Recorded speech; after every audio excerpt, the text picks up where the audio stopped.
So for the last panel, I guess it's my moderator's prerogative to announce the rules. So I think I'm going to make it a little bit more exciting. If you want to say something, you can put up your hand. However, if you want to make a direct intervention directly related to the conversation we're having, you can wave, and I'll let you skip the queue, okay? Because it's getting late. Yeah, it's basically a two-finger rule, but with modifications. Okay, Jean, you go first. Well, great. Well, first of all, a big thank you to Paul and the University of Virginia for organizing this fantastic colloquium. So the question that I want to pose in my book chapter, and this is, I have the question now, but I don't feel at all like I'm close to the answers, is really, what is foreign relations law? How does the restatement cover it? And is Restatement Fourth reaching the changes that have gone on since Restatement Third? And maybe if we think of Restatement Third as maybe not fully reached the changes that went on since Restatement Second, how do we capture that in a world in which you have a very conservative restatement process in terms of tradition and looking to the prior model and so forth? So on the first question of what is foreign relations law, so there's, of course, my stock answer is, and this may come from Kurt and Jack's book, I'm not sure who's it from originally, but the law of the United States as it relates to foreign affairs, which is more accessible but similarly content-free. If you ask the person on the street what is foreign relations law, I think they might today, and I will say that one of the things I've enjoyed about this colloquium and that I'm going to destroy about this colloquium is that we really haven't talked about the president yet, which is exciting and refreshing. And yet I think if you ask the person on the street what is foreign relations law, they might start to talk to you immediately about the travel ban case, or maybe about trade law, or something about that, about topics that are not treaties or jurisdiction or immunities. And when I think of those cases as having to be within our concept of foreign relations law. And I guess I would frame how I would answer them is to start with the question of foreign relations law as a form of public law. And it faces in some ways, most acutely the core question of public law, which is how do you use law to regulate the actor who enforces the law, who carries out the law. And that's the core question of public law. That's a core question that I think is a particular challenge for the entire enterprise of the restatements for reasons that Kurt alluded to earlier, and that means the restatement of foreign relations law is different. It's not about private law. It's about public law. It's about a deeply contested area of public law. Maybe all areas of public law, like all other areas of law, are deeply contested in some ways, but we feel this particularly. And so I guess if I were to think ex ante what might go into a restatement of foreign relations law, I might want to start with public law principles. The idea of good faith, the ideas of accountability, ideas of rule of law, transparency, regularity. That would be one way to frame a restatement as around public law principles. The choice that goes in to restatement Second, Restatement Third, Restatement Fourth has been to frame it primarily around specific, discrete doctrinal topics. And that in of itself is a choice that may make it particularly useful to a certain audience, to judges, but may not aptly reflect how we want to conceptualize or reflect on the field. Now, going to this question of how do you constrain the actor that carries out public law. If that is the core question of foreign relations law, and to me it is in this context, and it may or may not be to you, then I think we're inevitably having a conversation about the separation of powers. And it's worth it here to think a bit about the one change from Restatement Third to Restatement Fourth, which I don't think is inevitable. I think it's a path that not taken for various reasons, but that could have been taken, is I think that the idea of foreign relations law as being at its heart about international law, and international law as a source of constraint, has weakened over this 30-year period. And I don't think there's an appetite to do what Restatement Third did and what goes forward in Restatement Fourth, which will be to restate and sort of claim various substantive areas of international law as foreign relations law. The sections on the law of the sea, on all the other areas that I frankly have not really read in that second volume of Restatement Third that sits on my shelf more or less unopened relative to Restatement First. Not because I don't care about those, because I look to other places as well, and I think about foreign relations law there as different. But I think that if we were to have a conversation about Restatement Fourth and international law, if there were to be that initial defining section separate from the introduction, but actually separate, I don't think that as a positive matter the reporters would define foreign relations law in the same way as consisting of A, international law as it applies to the United States, and B, domestic law that has substantial significance for the foreign relations law of the United States. And we get that hint from the portion that Ed and Bill alluded to in their panel earlier. So if international law is sort of a matter of positive law, I think playing less of a role, my own impression is that in our move from, in the last 30 years, administrative law and administrative law principles have come to play more of a role. And that's partly just a function of the fact that internationally in the post-Cold War era, there's been this vast explosion in international regulatory cooperation, which means that the agencies are dealing directly with their counterparts in a much more, in a way that was present at the time of the second restatement, but not at the same magnitude and the same level that it is today. But also, I think, true that we've developed a set of administrative law concepts that are bleeding more out of sort of classic, we might think of as really domestic administrative law, and kind of bleeding into our conception of public law. So to go back to the travel ban issue and to go to the trade cases, we're talking about it right now. The questions that are going on here are, what do you do when a president makes up facts, right? Has discretion to find facts and doesn't actually rely on expertise, regularity, process transparency, ex ante, but rather makes up a fact, possibly with some animus behind it, and then scrambles to bring in a very transparently results-oriented manner a veneer of process and to that. And that's a question that I think we have to conceptualize as a question of foreign relations law today, not just because of the current administration, but actually a broader question about how do these general principles come into foreign relations law. Now, as I said, if I think about what all this means for the restatement, I don't know what to do with this book chapter, whether to just say, let's just go straight to what should be and think about how I'd do a restatement if I had complete control and didn't know about process and counsels and prior versions and conversations, or to skip all that and nod to that briefly, which is probably what I'll end up doing, and jump to the question of if I'm right about this, where would this fit in to further parts of a Restatement Fourth, accepting that the structure of Restatement Fourth is going to look like the structure of Restatement Third and be organized around particular doctrinal topics. And the one that I'm most familiar with is the likely future section, if there are future sections, that's going to be on international agreements other than treaties, because that seems to me a pretty obvious space where there's both a need, particularly if one or more of our treaty reporters think that treaties are edging towards death.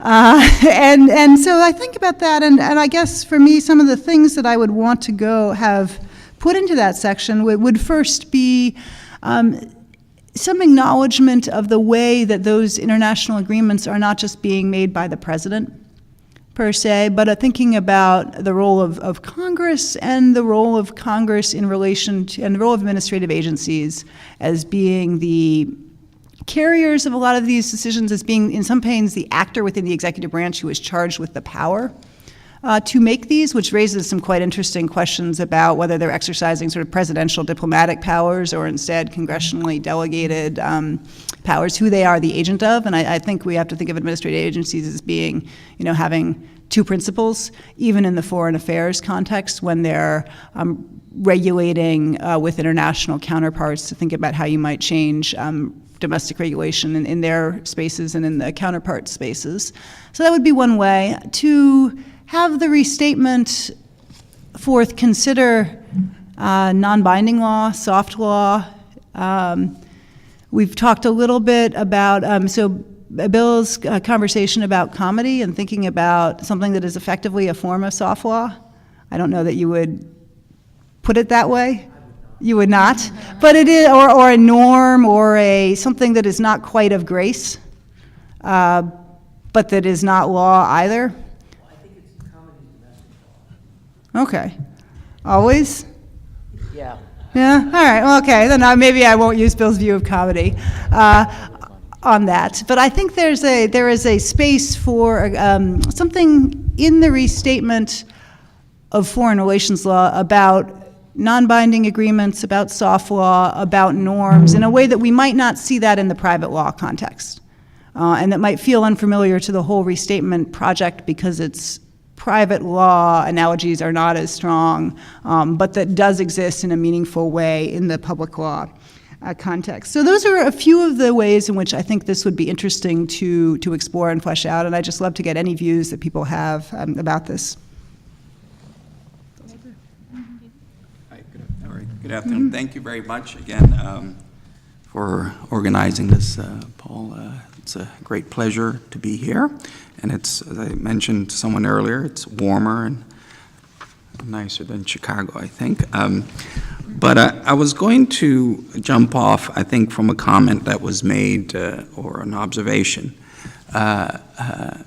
somewhat shockingly made by Curtis, who was one of the reporters of the Restatement. And that's right. It's not, I'm going to put it on the blog tomorrow. But and one of the reasons I want to reflect on it is the following, and I mentioned this to Curtis on the way back. There's a certain concern, and I'm talking, and my topic is about stability. And one of the reasons why you may trade off on stability and the certainty that it gets is that maybe the underlying issue is political and involves value judgments. And I don't know if it's an issue like reproductive choice or something like that. If I tell any particular group, do you want to have a rule that is stabilized for the next 70 years on reproductive choice that is A, they'll say, yeah, if it's my rule. And if it's not your rule, would you rather have instability? And they will probably prefer instability rather than having a rule frozen in that puts them in a sort of subservient status. And there's a way in which I think a lot of the work that we're doing has that element. It is a little bit like reproductive choice. It has redistributive consequences, but I think the veneer of neutrality and expertise weighs high. And I think it may be blinding us to some of these operations. And here is where my concern looms large, because there's a lack of sometimes introspection. We have, and I mentioned this to Curtis as well, we have really full-blown, like on steroids, political economy accounts of Congress, why it does things that don't look good, and sometimes why people act in self-interested ways. We have it of the president, and maybe we have billions of accounts of Trump about why he does what he does as a unique president. We are a little bit less so with respect to courts, especially when we're lawyers. The political scientists go off on the desert and they have their things, but once the judges, the people we hang out and maybe invite to conferences and maybe even bring them in from foreign countries, we're a little bit hesitant to give a full political economy account of their actions. And we don't see this in ourselves. And I've looked, and there's not been a political economy account I've seen of the American Law Institute. And there are a lot of reasons why it can be doing what there is.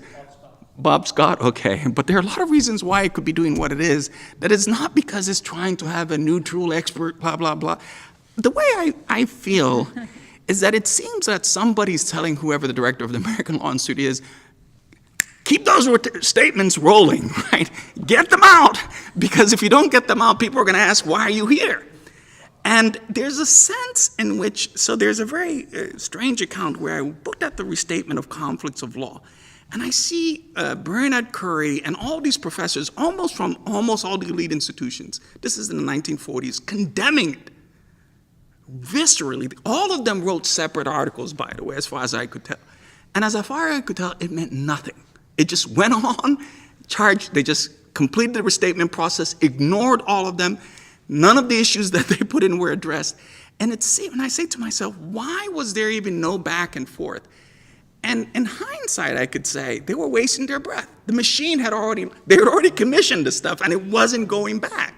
And I wonder whether part of what we see with the American Law Institute is not because people make the judgment, is this about different state law issues? Do we need to consolidate? It seems to me that part of what sometimes you may see is that 2 or 3 people who are of prominent status, usually at some university or something, may write and say, well, I study foreign investment. I want to write a restatement of foreign investment, and I have the time. And I know 3 people who are willing to do it.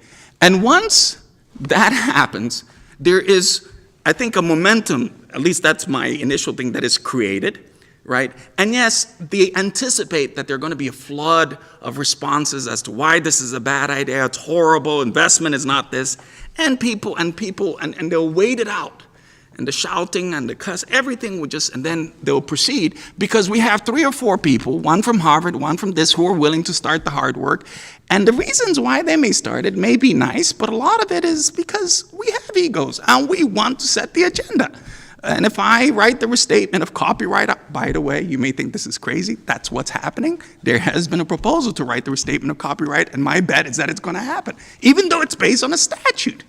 And you're going to say, why write a restatement based on a statute? A prominent copyright scholar wants to do it. A lot of objections have been voiced. And as far as I know, I don't know whether or not it's going to be stopped. I think it's probably going to happen. It has started. That's right. Okay, there you go. So I'm always behind when these things come. But I have to say that worries me a little bit because I do think that some of the issues that we see, and maybe once a horse is out of the barn, there's nothing to be done because the restatement's out there. And if it's a restatement third, for better or for worse, once we start the process, we have to address it because if it's not like you can put the toothpaste back, people are going to start citing to it. Even if you disavow it, they're going to be citing to it. And I do think that we should be worried about that because even if you look through these processes, people joke about the restatement third and say, if you look at it, you can read it, and maybe it's partially the restatement, partially a biography of Louis Henkin.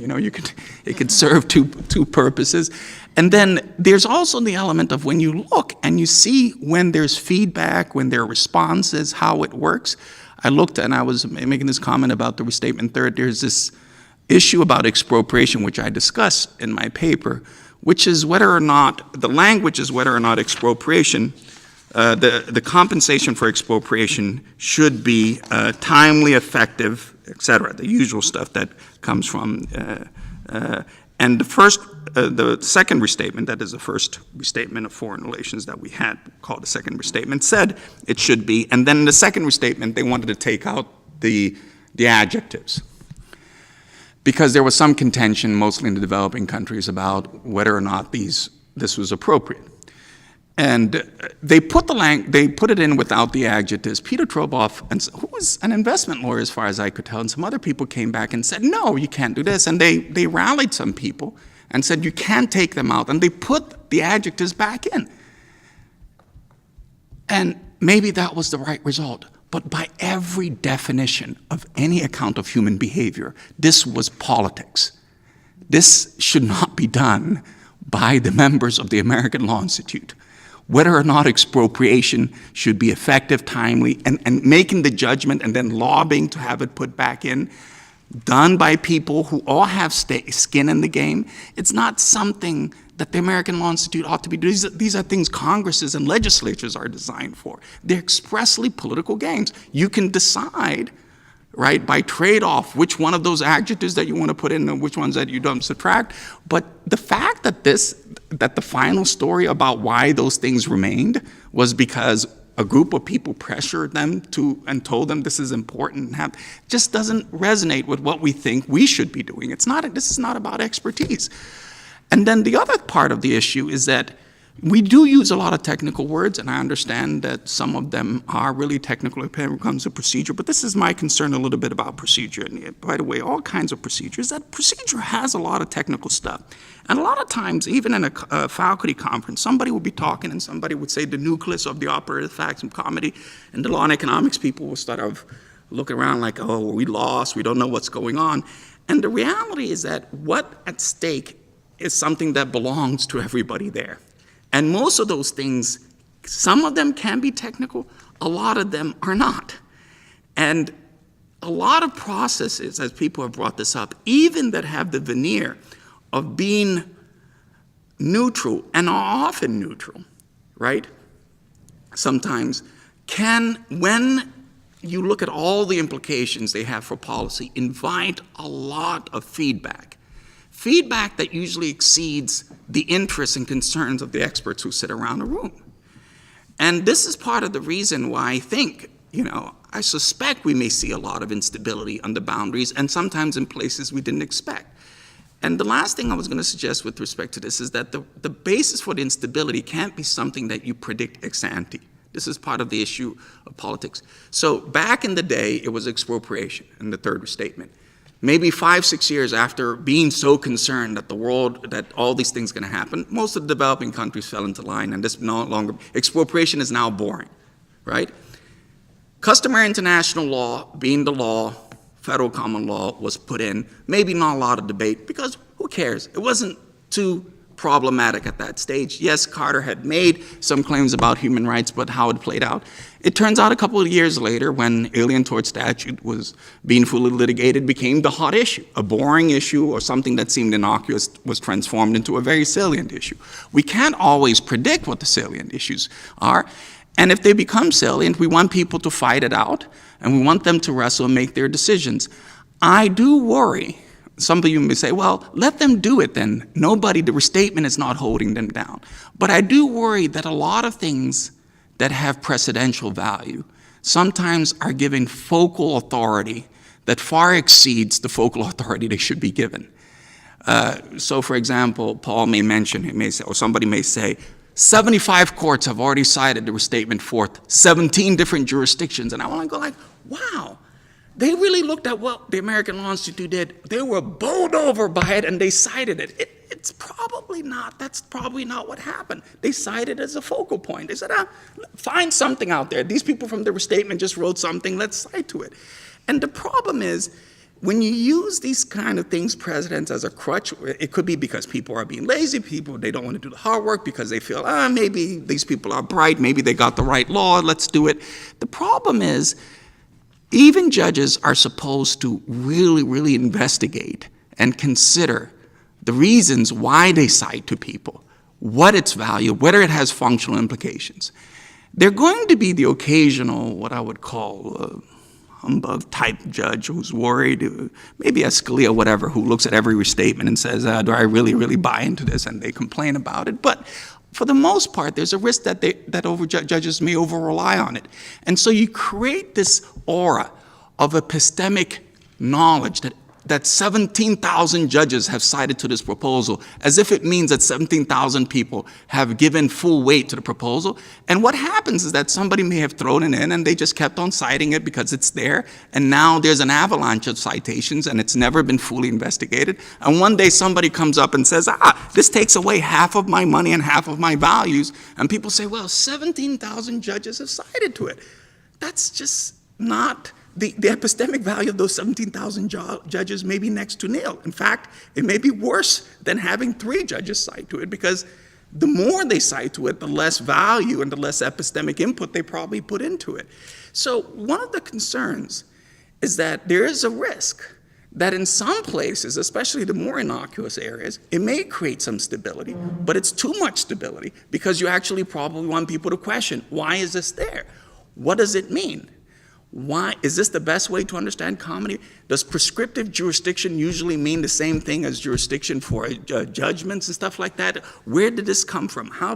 People need to ask questions. They can't always take for face value something that is there, especially when it has implications for certain people's values, right? And their money and their concern. The last thing I was going to, one little issue is that one of the interesting things is that when we had these discussions and people say, let's bring in stakeholders, and people came in, and I know that Curtis is concerned about governors, some people are concerned about mayors, some people are this.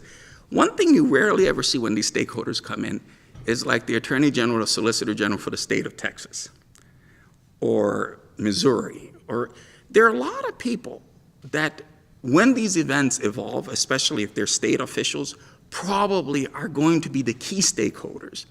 But somehow, because they don't fit into the rubric of foreign policy, you don't actually bring them into the room. And when these things break down, it may be because of their actions or pushback. State solicitor generals who don't like something that how's being interpreted. And maybe they have these anxieties all along, but nobody really talked to them because they're really not experts in foreign relations law. And the problem is that they're not, but they may be one of the key stakeholders in the process. And that's how politics works, is that somehow the stakeholders we think of are not the real ones. They're out there and the political process discovers them. I'm sorry. So since Jean and Jide have talked at a very high level of generality, and since my colleague Caleb Nelson is not in the room, I am going to go big picture, as he says. Just say a word about the principle of extraterritoriality as applied to federal statutes. The word I'm going to offer is, no one is as surprised as I am that I had something good to say about this principle, but I did, and it ties into Jide's remark.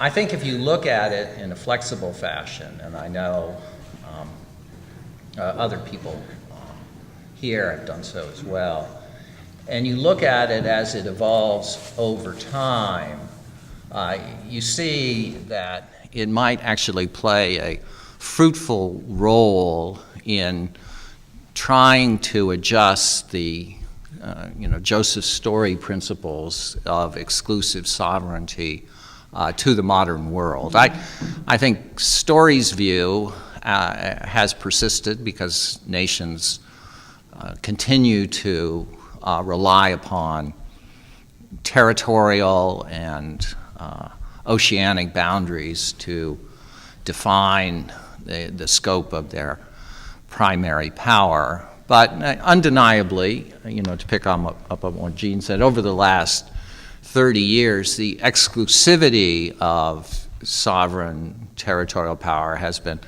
called into question. And I think, I perhaps as an outsider of this field am not entirely right about this, but there is a one-to-one correlation between the strength of moral principles and the egregiousness of human rights violations and the arguments for universal jurisdiction. So that the principle of exclusive territorial sovereignty has been eroded at exactly the point in which international law, customary human rights law, and foreign relations law is most controversial. I don't think that process is going to stop. And I think what we have in the restatement fourth is a provisional attempt to account for the situation in which we now find ourselves. I think it counts in favor of the presumption against extraterritoriality that it can, as Bill has argued. It can accommodate these changes as they go forward. I told Paul Stephen I think it would be an interesting exercise to imagine drafting the restatement fifth and perhaps psychoanalyzing the reporters and talking about their pet obsessions. I'd be happy to contribute to that effort. But I do want to just take up Jide's comments about stability. I agree with his conclusion that you can have too much stability, but I think the value of an effort like the restatement is that it doesn't freeze the law, it gives us some coherence to the law. Now, coherence is very hard to achieve, especially when you try to reflect the agreement of so many constituent groups, as Bill said, or Ed said in the last panel, but it nevertheless is inherently fruitful, even if, like sausage making, you sort of squirm at the particular negotiations and compromises that were made. I do think it's the obligation of those of us in the academic branch of the legal profession to offer a degree of coherence, not in the expectation that it will be preserved indefinitely, but with the hope that it will lead to evolution of the law in a direction that will allow future generations to impose their own coherent vision on it. So I am much less pessimistic about the work of the Restatement and the American Law Institute. I think it's necessary for what we do and for us to justify our role in the legal profession. Okay, I'll go around the room this Tom, you can go first. And again, if you want to intervene, you can. So, George, about the presumption against extraterritoriality, this is something that Sam and I are writing. Oh, microphone. Where's the microphone?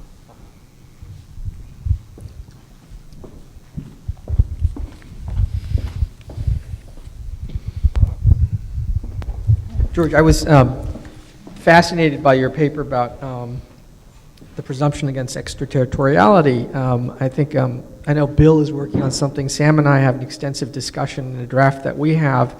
And one of the things that was apparent and kind of counterintuitive is how it sort of evolved, right? I mean, there were sort of different senses of it. One is that I think the modern sense is sort of a presumption about legislative intent, that Congress, when it enacts a statute, sort of enacts it within a set territory.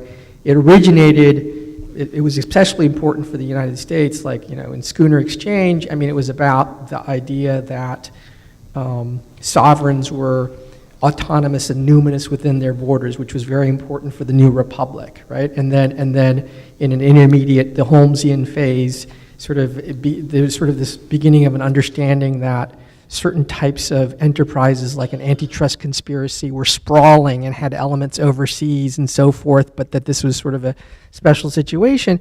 And so, I mean, so I'm just wondering if in your account, does that change things? I mean, do you feel like basically, are those sort of consistent with your sort of vision of all this and so forth? Second, I mean, I have a lot of things to say about what Jide and Jean, I mean, obviously, I'm going to be on the panel tomorrow, and I have a very strong thesis that the Fourth Restatement is sort of a defensive restatement based on sort of perceptions that the Third Restatement had sort of been a little too aggressive in how it sort of created this idea of a dialogue between international law and U.S. law and so forth. But I mean, I guess the question is, and this is sort of your comments, sort of, does that make it any less legitimate? I mean, sometimes, and maybe it can't be as sort of creative or sweeping, but sometimes the path of the law goes into different areas, and the restatement is trying to bring it back to an area where it's basically, what the courts on the ground are doing are being guided. It's a compass or so forth, and so I mean,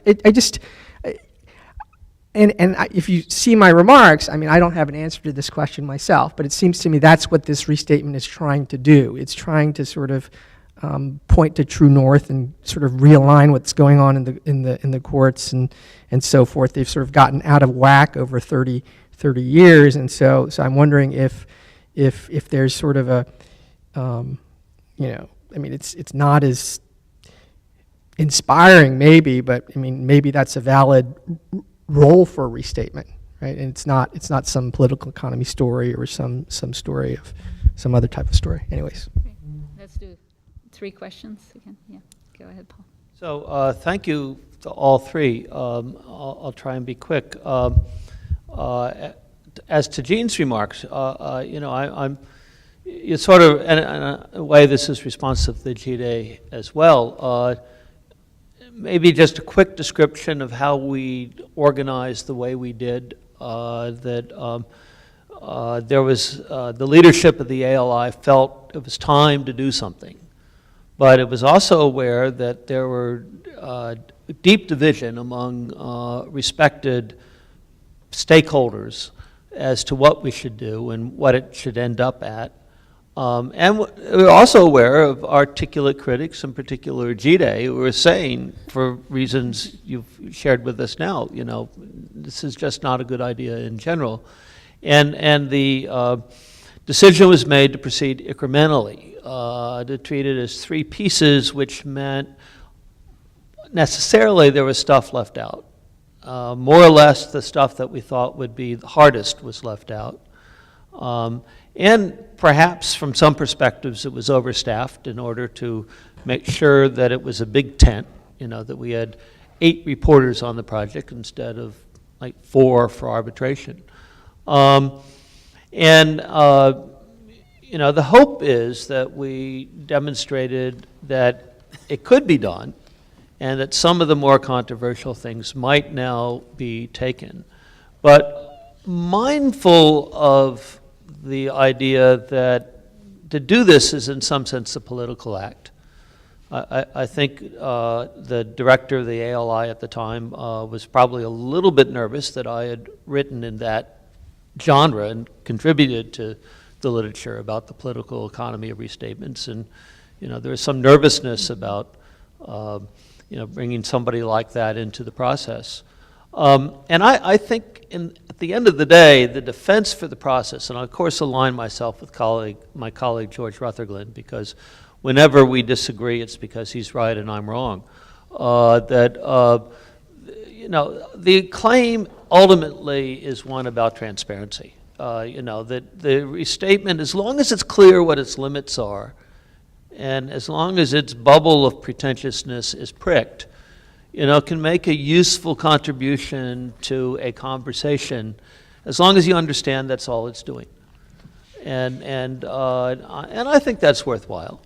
Jide alluded to the copyright project. It is underway, although it's also been fiercely contested. And I think there's an ongoing conversation as to whether it might be relabeled as something other than a restatement. I don't think they've made a decision on that, but in a way that's good. We're talking about it, and it's useful to get smart people to, and everyone in this room is a smart and capable person, to get these people involved in matters of public policy, even though there are limitations in the process, but never lose sight of the limitations of the process. So I hope at the end of the day, the author of the 5th restatement will say, well, there are a lot of limitations, but at least we made these 3 panelists happy with what we did. So can I ask you, as one of the founding fathers of the restatement, and since you're all here, right? Parent, okay. So, but, I'm not. In any case, yeah, it's good. I was trying to find a snarky remark, but I didn't find one. Grandparent. No, joking. So to put Jide's question, sort of pose it directly, right?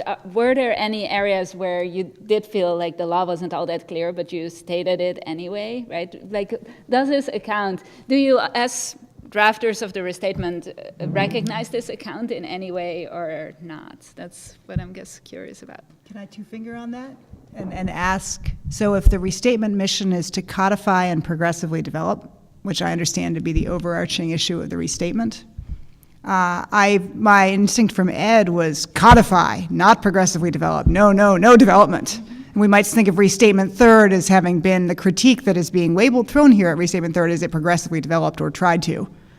So I guess I'd add on to that question to you, founding parent. Was there just codifying here? And was that a choice? If there was progressively development, what was it? We have an urgent intervention. Do you want to go first?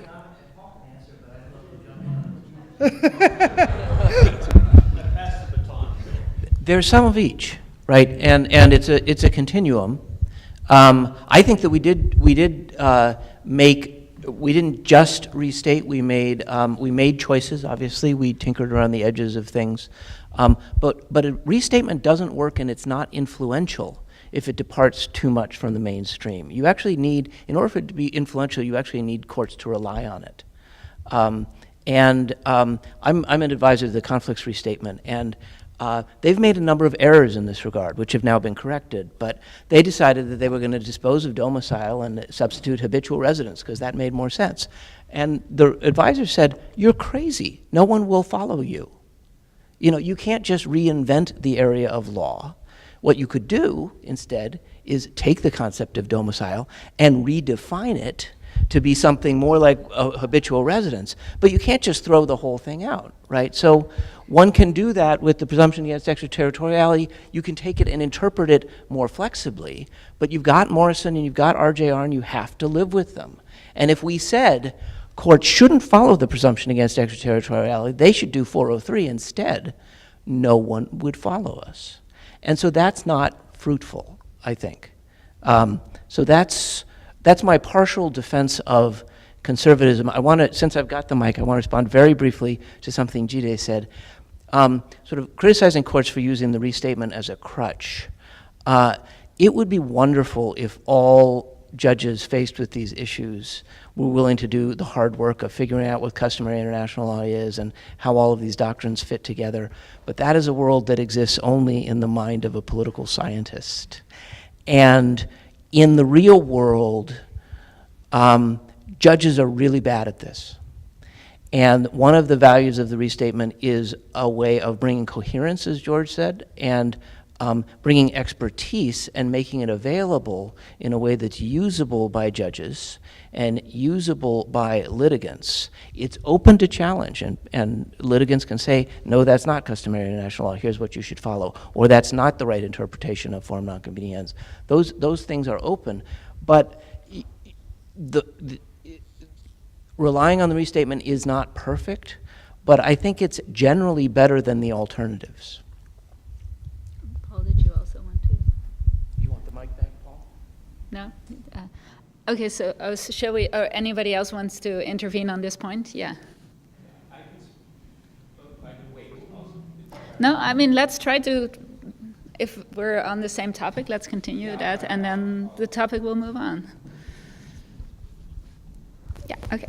So, I mean, these things, your question and Jide's criticism, I think, are both important and central, but also difficult to reconcile. I mean, to codify something is to engage in its development. And that's part of what Jide is saying, I think, concerning his concerns about the political engagement of the ALI or its role as an actor. And I think that's especially true when you are dealing with an area when you're not codifying the law that emerges from a set of state common law judgments. You're counter-codifying to an extent, and you're counter-codifying in areas where Congress and other relevant political actors at the national level have intervened. I nonetheless, having said that, which comes across as a defense, doubling down on my defense of codification as the sole and conservative extent of the ALI mission, I mean, I disagree with a number of the factual premises in Jide's criticism. I mean, to take the last one I think you mentioned, there are tons of instances in which non-expert participants engaged quite critically with this process.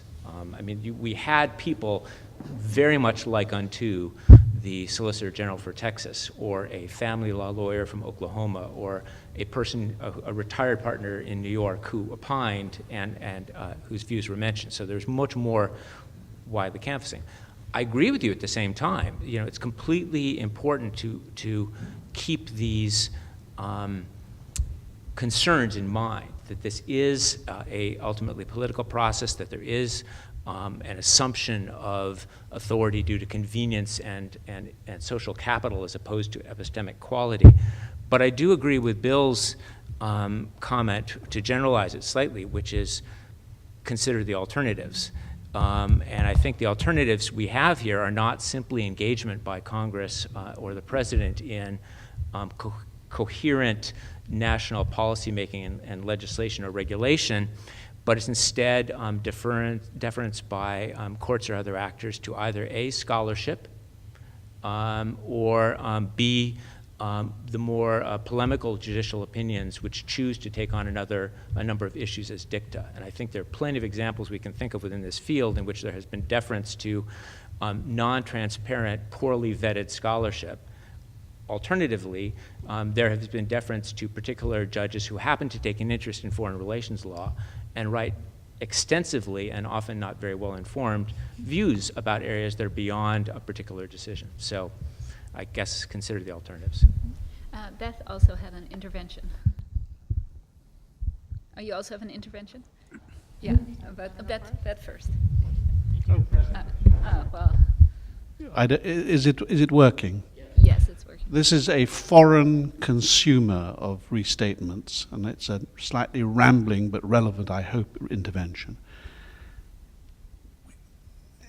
The idea that it's going to be a code, I think, is almost utopian. I was a member of a law reform body which was set up in my country in the mid-1960s to make recommendations for legislation. Our legislature never had time for private law reform, or they did sometimes. They were supposed to be codes, it was supposed to be codifying areas of common law. It didn't work. We morphed into something that produced very scholarly reports which set out the alternative ways forward, which set out the advantages and disadvantages. And those in our system kind of function in an analogous way to your restatements. Courts pick them up. They sometimes say we don't like this, but it's picking up the point that you made, and you made really, that it is not just one person putting an individual point of view. It is a consequence of an abdication by the political branch was not interested in my case, in private law, but they had a corpus which enabled a wider range to be got.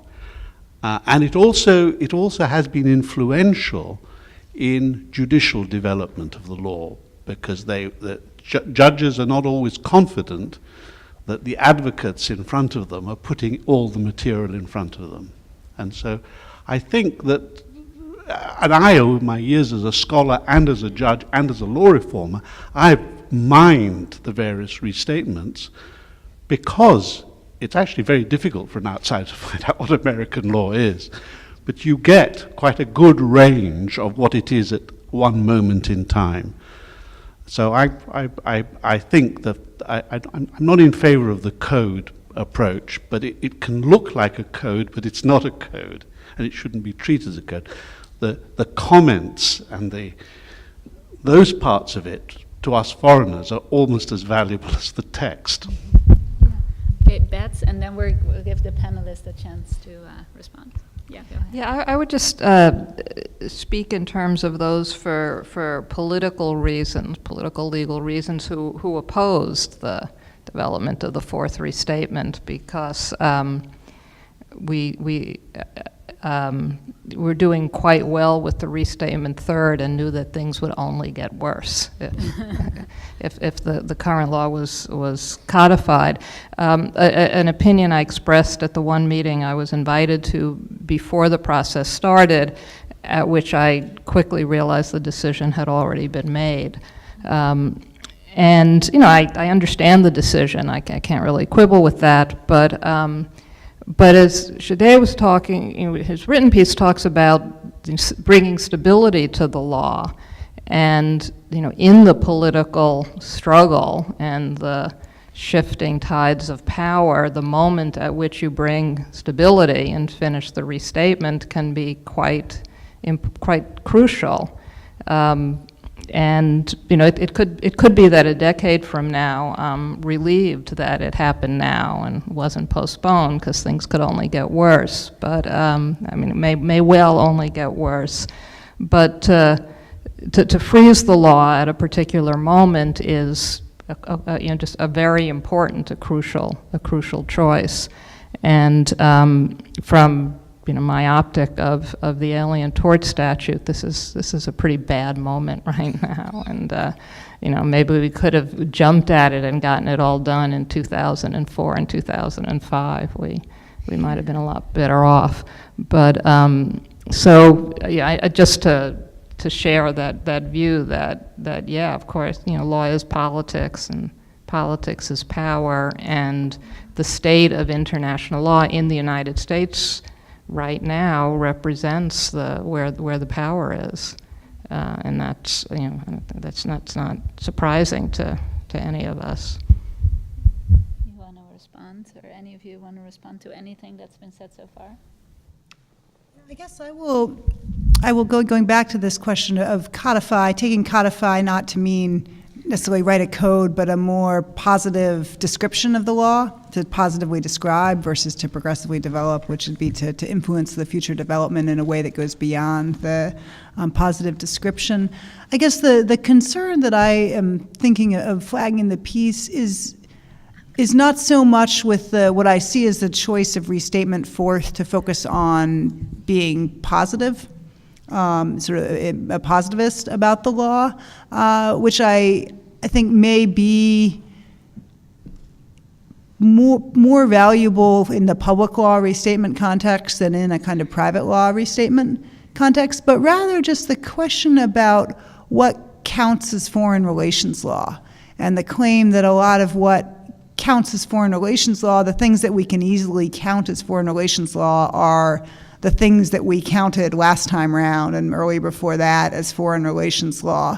That there is a way in which the framing and the models set by the prior restatement and the whole way in which the field is framed is an inherently tradition-bound process that's going to be slow to take into account new developments or shifts where something that was a fairly small piece of the field has become a much bigger piece of the field. And so I guess the question I have is, how do restatements, not initial restatements, but rather subsequent restatements in a pattern, how do they do something that's not new about a particular descriptive section of what is the law on treaty termination or something like that, but how do they do something new about what constitutes the field? And that's the question that I'm posing. Jide, do you want to defend yourself? Could I add something quickly? I think the comments made about the values of these things, I agree. My concern is that the values being described do not fully reflect the trade-offs. Somebody comes in and says, my name is John Yu, and I'm writing something, and I'm a Supreme Court justice, and I want to cite to it. When I cite to it, I'm being accountable. I'm citing to John Yu. I have to own the fact that I'm citing to him and not somebody else. It's more transparent. I'm citing to a prominent conservative scholar who's known to do this. He doesn't reflect 27 people who've come to, he doesn't do all these things. Everybody knows. The problem you have to ask yourself is, let's say John Yu gets the same thing into the restatement. The same thing. Restatement, just like the law. So, I mean, whatever, maybe he was clever, whatever it is. The question is, does the court fully understand the epistemic and philosophical value of these things? What's more likely? Are they going to think, because it's in the restatement, right, like in the Restatement Third, it must be. Look at all the fine minds who've looked at it, right? Whereas I think if they cite to John Yu, everybody kind of knows. All the justices around the table are looking and go like, I know what you're doing. It's clear. I'm going to do this. I'm going to cite to Beth. I'm going to cite to Christina. I'm going to do this. And everybody can lay their things on the table. And it's clear to everyone about what everyone is doing.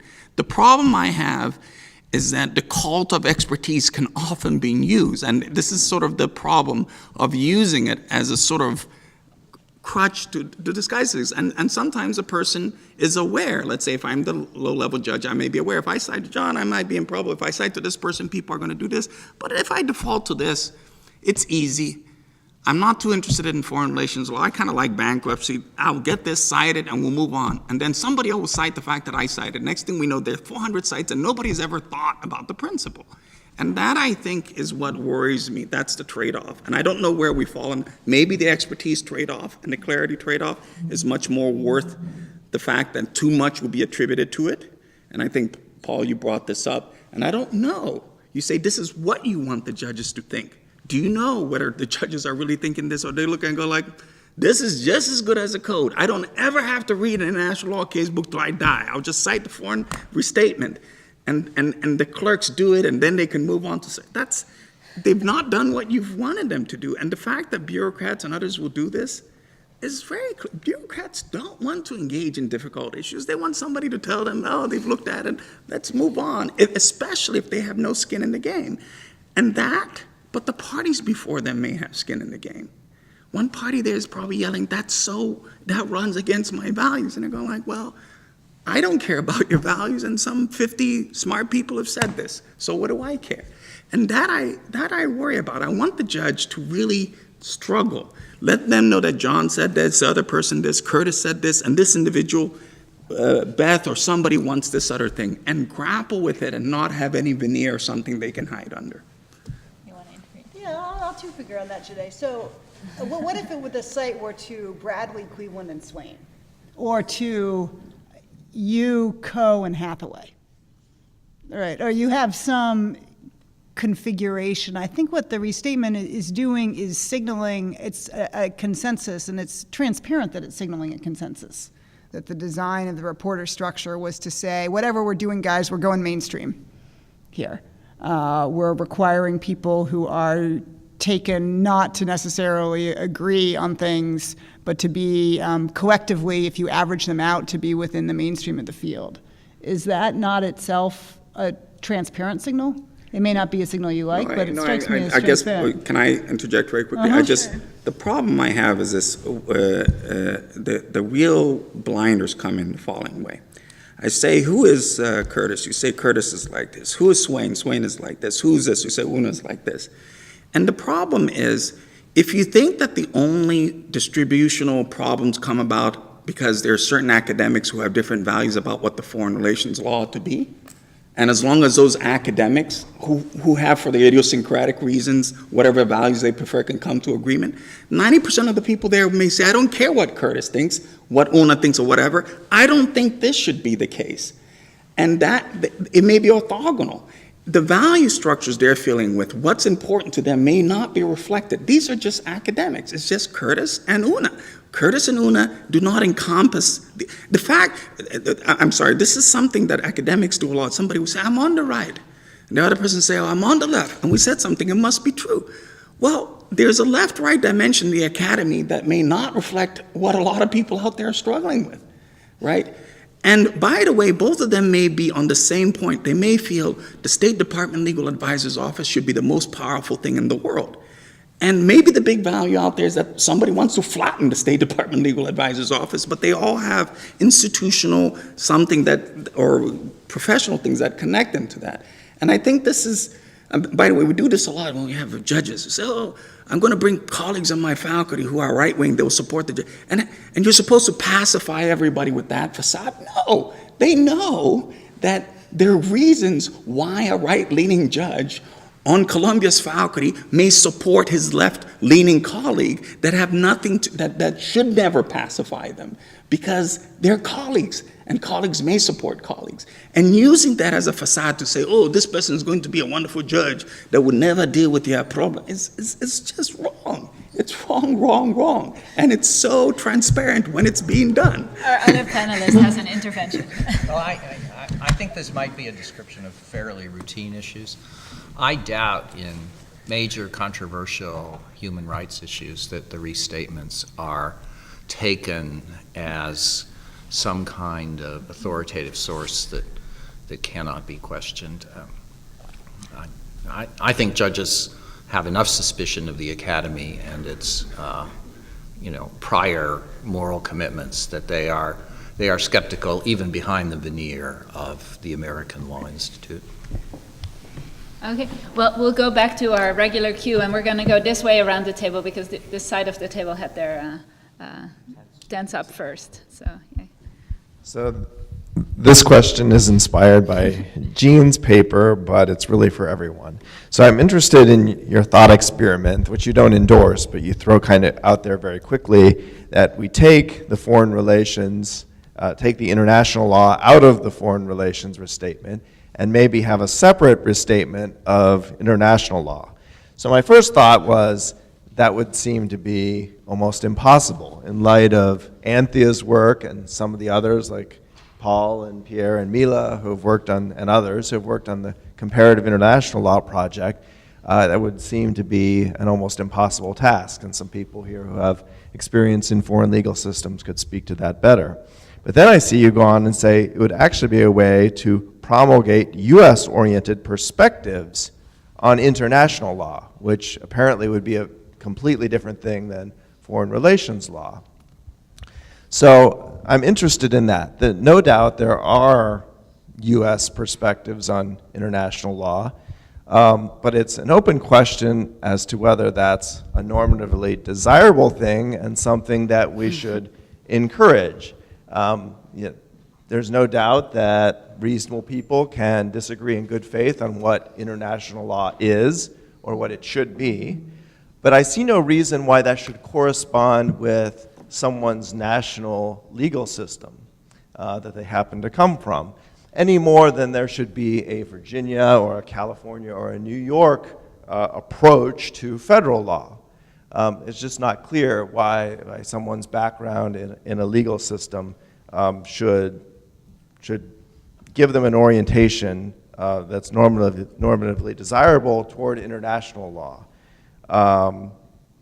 And if so, is that really then international law, if it's a US-oriented perspective? So I'm interested in your thoughts and anyone else's on how that would look.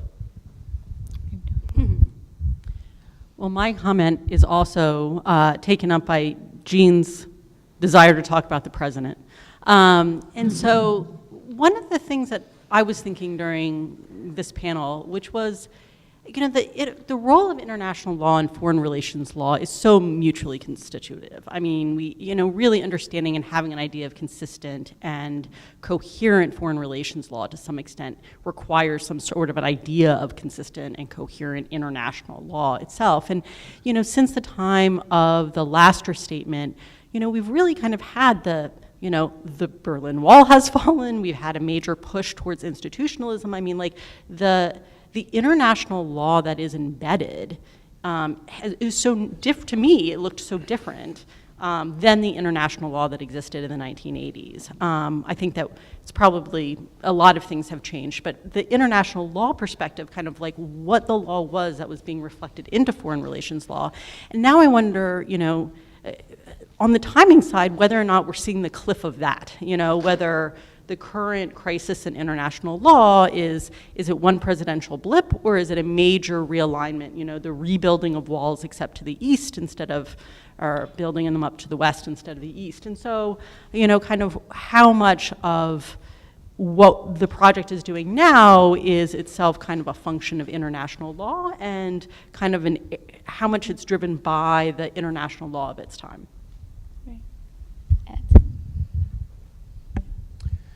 So my comment that I raised the placard was also about Jean's paper.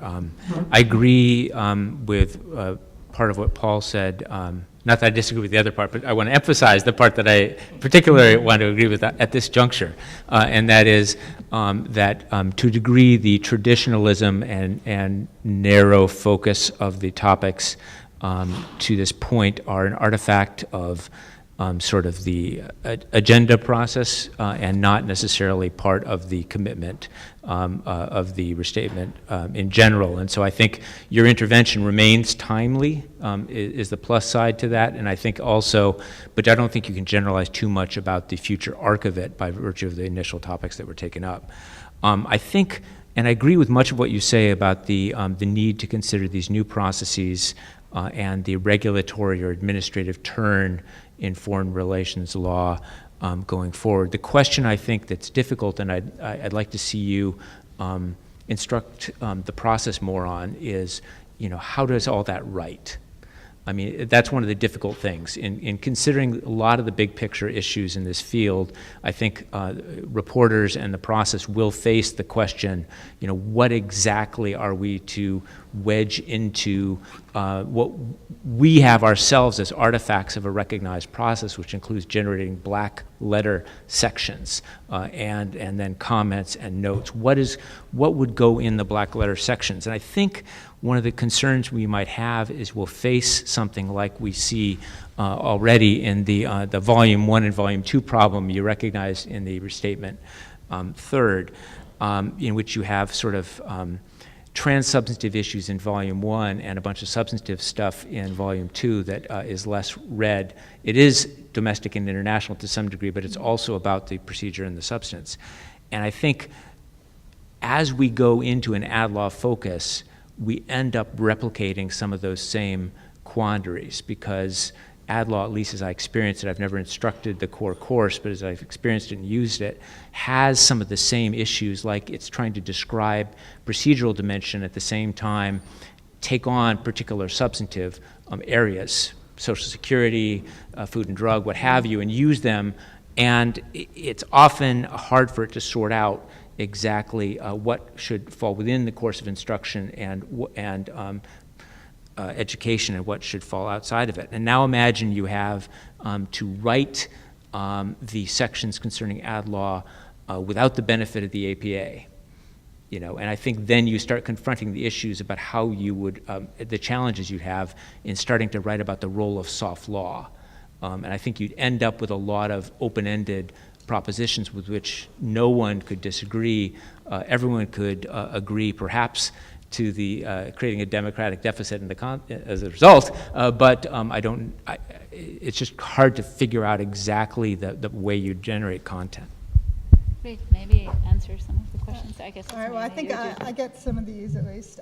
So let me go from back to front. So, Ed, that's a great comment. Maybe I won't be so quick to assume a future process and structure to the restatement, and I will think about how one might translate what I'm suggesting into draft language. I did a paper for the BYU Symposium that you were also a part of, where I did try to think about what might the language actually look like, and so that's something that I, in particular, that with treaty interpretation, so that's something that I, will think about trying to do more here. And I think you can, at the principles level, I don't think you need a whole volume 2 to sort of set out principles of public law. I think that you can do that in a section, in an introduction, in ways that are more constrained and therefore within the broader topics. The question about, I think there are, for soft law, for example, I think there are some hooks that one can use. The executive order on international regulatory cooperation,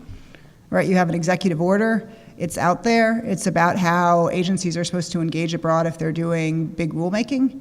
That is a foreign relations law piece. It's part of international agreements and commitments. It's also a legal frame that you can use to structure, and that I think is non-controversial as it exists in positive law, right? And could start with. Tying this a little bit, I think that your question on soft law ties a bit to Rachel's point, which is international law just different from how it was in the late 1980s. And I think one of the way international law is different is a much more inclusive of things like soft law. It's recognized now, it's taught in international law in a way that it wouldn't have been at that period of time. So I think there's also an international law hook to bring this in, and a lot more. I want to think more about that question, which I really love, about what more the changes in international law should bring into the restatement, not just the way in which U.S. law may have pivoted in certain ways towards dualism, not just the ways in which administrative law has crept into foreign relations law, but also the ways in which international law's changes may be shaping the field. So to Kevin's question, yes, I put that in largely as a fun placeholder. to try, there are sort of two questions that I'm interested in. I don't know if they go in this book chapter or not, and some of you may already know the answers to them, but one of them has to do with the question of the idea of a restatement second of foreign relations law, the initial restatement of foreign relations law. I've wondered how much that was inspired by the whole International Law Commission and the fact that this kind of codification project was going on abroad by another, sort of the idea. And so that was a sort of a flag to think about the ways in which this may relate to international processes. On the American perspective on foreign relations law, I don't know if an American perspective is normatively superior. I do think that if we are trained as American lawyers, we are going to have particular positions that are inevitable and kind of baked in when we even don't think about that. And I say that from my time at the Yugoslavia War Crimes Tribunal, where I got there and every lawyer was from all these different countries and we were all very open to discussion and debate, but we were so framed by our starting premises, particularly about questions of procedure. In international criminal procedure, interestingly, a little bit less so about substance. So now, is that a good thing? Is it a desirable thing? Maybe, maybe not. The reason I have that in there is to remind myself, in part, that I want to look a little bit more at another thing that really is interesting, which is the Harvard project, where we're coming up almost on the 100-year anniversary of the Harvard codifications of international law, where Harvard went through and did these sort of initial private codes that were really, really quite fascinating.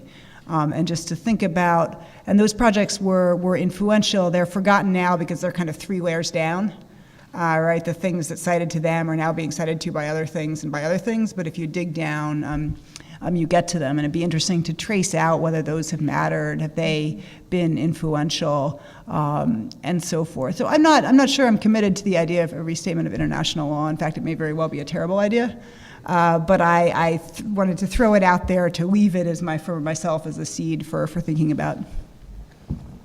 Okay, George, I just wanted to pick up on what Kevin said. And what Jean just said, I think where you end up in international law will be deeply influenced by where you begin with your training as a lawyer from the Netherlands, or a lawyer from Quebec, or a lawyer from England. And to that extent, distinctive national perspectives can be valuable, not because they justify provinciality, but on the contrary, because they counteract it. And I took Kevin to be taking that as almost a premise, right? But to be questioning its normative appeal. Yes. Yeah. And whether we should be encouraging it or nip it in the bud or something else. Okay, well, we have only one question left on the queue, so maybe we'll get to go for dinner a few minutes early if our parents will let us. Oh, sorry, Ralph. Oh, no, I did not miss you. Okay, no, great. But are you thirsty? After I announce dinner, somebody has another question. No, joking. AJ, you go ahead. I think this would be a question. So this is a question for Jide, just to, probe a little bit into whether, your concerns about over-reliance at all are gauged to sort of the nature of the legal standards that are being articulated. I think sometimes in frontier areas, restatements have articulated standards that in their formulation are value-driven to a degree that anyone applying them would apply them in a certain way, even under a totality of circumstances approach, where down the road you would expect the application of that standard to crystallize into particular rules that may find their way into the next restatement. From 50,000 feet, with respect to this restatement, it strikes me that at the frontier areas, the standards are stated in such a way that the values that will inform the application will derive more from the facts that the decision maker views as relevant, as opposed to the way that the standard is articulated. And I just wonder if that's true, the extent to which that might alleviate your concerns about this particular restatement project, as opposed maybe to some others. Ralph? No, I was joking. We have plenty of time. Okay. Well, then last Anybody else? This is your last chance to. I would say, in response to AJ, the Supreme Court relies upon the restatement of agency in an unrelated field, employment discrimination law, and they're quite critical. They basically say, we can't use this subsection of the restatement on vicarious liability. It just doesn't make sense. So I think there's a lot of critical attitude among the judges. So. Do you have any closing words? Or Jide? Sorry, Joe, I was going to say, I agree with you. I think my only concern is I'm very, very partial to Dicey and his description of the common law, but I'm also partial to his criticism of the French system. And one of the things, this goes to what he says, is that he says, when we make the law, it's concrete things that come up. And when we develop the common law, two people have a dispute. They come before us. We look, and I now have to look at the dispute and define what I think the response would be with respect to the dispute, et cetera, et cetera. And then he describes whether he's making the law. In the French system, he says, they sit around and they pass these statutes, imagining what the world would be. And he says, it's just, he thought that it wasn't law, that that's what they were doing. And part of the problem is that it's not too much that it's value-laden or whatever. It's that when the things unravel and when issues come up and the ways in which they come up and what's at stake may sometimes overlap, but sometimes it may be orthogonal, right, to how the restatement is written or whatever. But yet, if the statement has touched upon that area, maybe balancing other concerns and values and fixing the judge gravitates towards that rather than saying, look, the particular context in which this comes up illuminates different sets of things that raise different empirically contestable premises, et cetera, et cetera. And I think maybe I'm more partial to the approach that that's how this should be going. Now, with respect to this project, as I said earlier, once the ship has sailed, then I do think that one has to make a judgment, because I think Beth is right. I mean, we're no longer in a world where we can ask the question, is this good or not?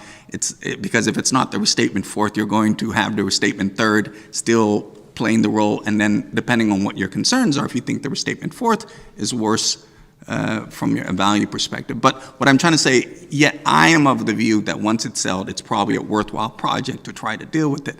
But then the question is that we should be critical of these kinds of claims, which is, should this ship have ever sailed? Like, should they have done this thing they did when they wrote the restatement second?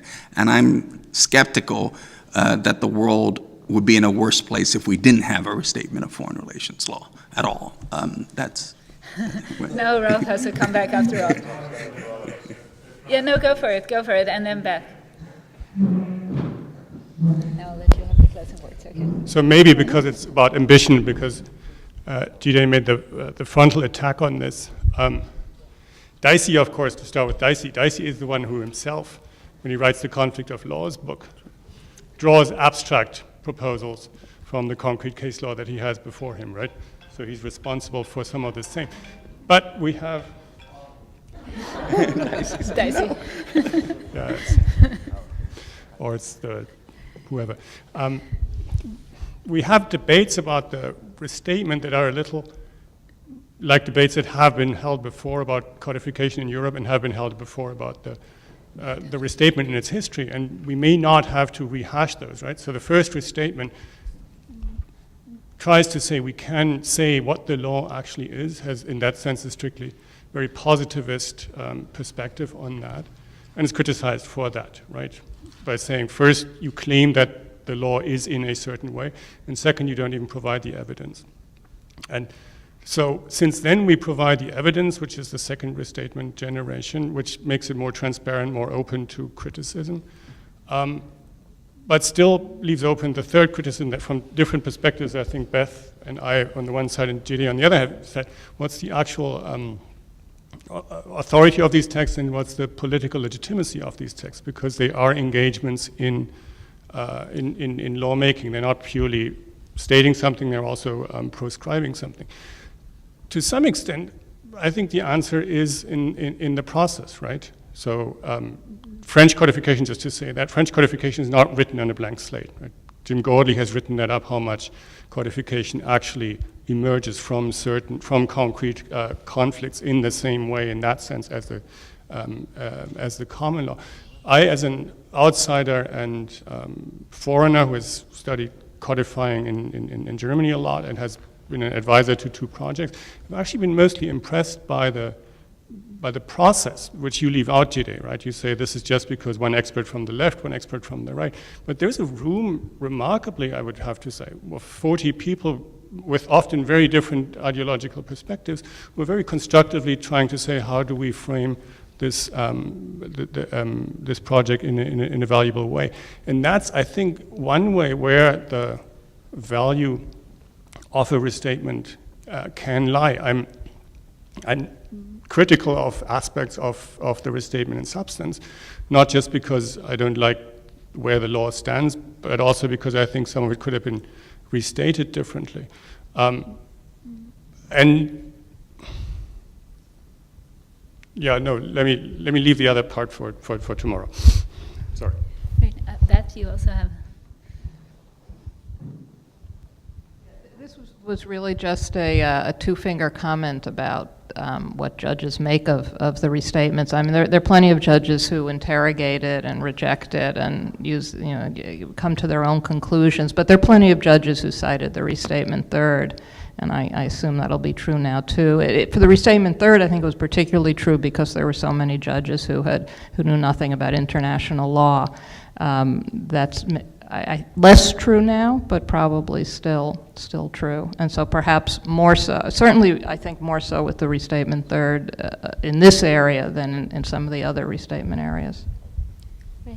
You want to have some closing words? You hadn't. Sure. So I teach contract law, which I love, and I teach the restatement second of contracts quite considerably. That's my students are consulting that every day in contracts. They have not been consulting Restatement Third of Foreign Relations Law every day in Foreign Relations Law, nor unless I radically do my syllabus are they going to be consulting Restatement Fourth in every way, every day. One thing about Restatement of Contracts, I love it, and yet Jide's points do make me feel like maybe these restatements should have sunset clauses, whereby they automatically explode if a new restatement has not been done within a certain period of time, because the Restatement of Contracts right now in some ways is, by its existence and force, holding together a field that maybe should be 5 different fields. One for consumer contracts, and now of course they're doing a restatement of consumer contracts, one for sort of some other types, one for particular issues in particular subject areas, land or something like that. And so I think there is, I think we could bring in some of our legislative concepts, sort of creative legislative procedural devices, into how we think about what the restatements are good for, and this question of timing, because I certainly agree with Jide that once you've started the process, your choice set is different from the question of whether you start the process in the first place. But we are in foreign relations law, unlike in international law, in constitutional law, and administrative law per se, we have this this project, and in some ways it's committed to the academy to be the leaders to figure out what to do with it and when to end it. So I will stop there just to say thank you everybody who gave comments to me. This is incredibly helpful. Anybody else? No?